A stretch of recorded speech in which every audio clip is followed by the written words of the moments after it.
Salut à tous, c'est Nairu, j'espère que vous allez bien, parce que moi ça va super. On se retrouve pour une petite vidéo de news dans laquelle je vais vous parler des cartes graphiques d'NVIDIA, les GeForce 3000. Allez, c'est parti!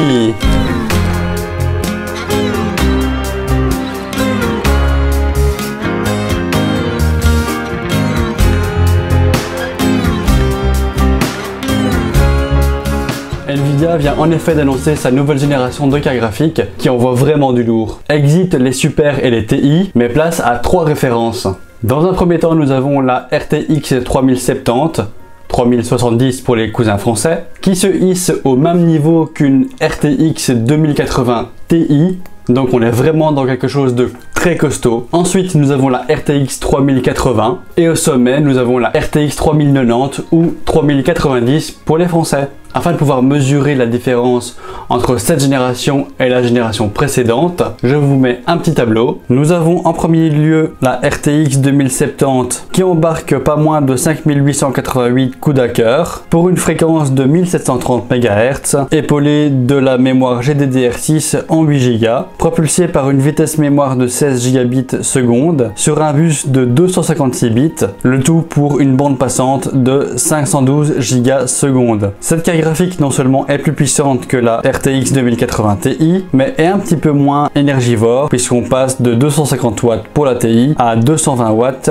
pour la RTX 3070. La carte graphique est annoncée pour octobre 2020 et son prix est à 519 €. On passe tout de suite à la RTX 3080 qui embarque 8704 cœurs CUDA pour une fréquence boostée de 1710 MHz, accompagnée de sa mémoire en GDDR6X qui est de la mémoire boostée pour un total de 10 Go. Nous avons 19 Gb seconde en vitesse mémoire sur un bus de 320 bits, le tout offrant une bande passante de 760 Go seconde. Niveau consommation, là on est un rien au-dessus puisqu'on passe tout de suite à 320 watts. La carte graphique est annoncée pour le 17 septembre 2020 au prix de 719 €. On passe maintenant au fer de lance, la RTX 3090 qui embarque 10 496 cœurs CUDA pour une fréquence de 1695 MHz sur de la mémoire GDDR6X également, mais en 24 Go. Le tout avec une mémoire de 19,5 Go seconde sur un bus mémoire de 384 bits, ce qui nous offre une bande passante de 936 Go seconde. Encore une fois, l'alimentation augmente d'un cran car nous passons à 350 watts. Et sa disponibilité est annoncée au 24 septembre 2020 pour un prix de 1549 €. Ces cartes graphiques sont naturellement compatibles en PCI Express 4.0 qui offre 2 fois plus de bande passante que le 3.0. On passe ainsi de 16 Go à 32 Go. Faut-il encore avoir le reste du PC qui suit, processeur, RAM, etc. Mais ce qui est sûr, c'est qu'NVIDIA nous propose des cartes graphiques vraiment très haut de gamme. Ils ont placé la barre très haut et ça va être très difficile pour AMD de nous proposer quelque chose de similaire. Évidemment, ces 3 cartes sont compatibles avec le ray tracing. Nous avons déjà quelques titres qui le supportent vraiment bien, comme Minecraft, Fortnite, Dying Light 2, Battlefield 5 et le fameux tant attendu Cyberpunk 2077. Mais ce n'est pas tout. NVIDIA nous annonce diverses technologies plus intéressantes les unes que les autres avec ses cartes graphiques,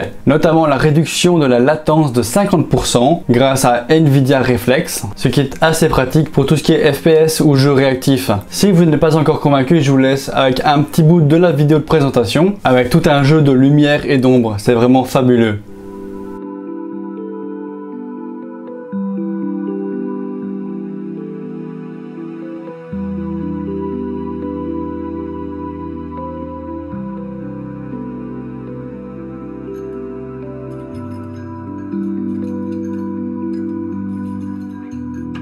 On peut donc voir cet enchevêtrement de lumière et d'ombre et d'effets divers et variés, plus sublimes les uns que les autres.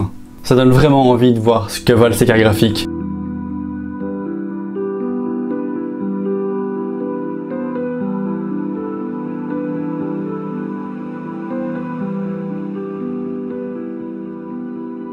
Comme je le disais, la 3070 se hisse au niveau d'une RTX 2080 Ti, ce qui n'est vraiment pas rien, puisque actuellement cette carte graphique vaut encore à peu près 1200-1400 euros. On est vraiment sur du matériel top niveau qui permet de faire vraiment tout ce que vous voulez. La promesse de Nvidia, c'est du 8K en 60 fps avec la 3090 évidemment. Quoi qu'il en soit, je suis très impatient de voir la réponse d'AMD avant de me décider sur l'achat d'une carte graphique ou l'autre. De toute façon, je passerai au portefeuille puisque c'était prévu dans mes achats de fin d'année, à voir si je passe sur l'une de ces trois références ou si j'attends les cartes graphiques d'AMD.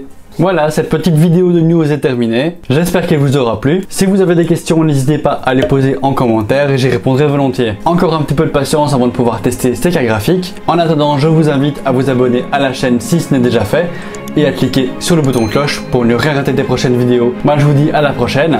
Ciao!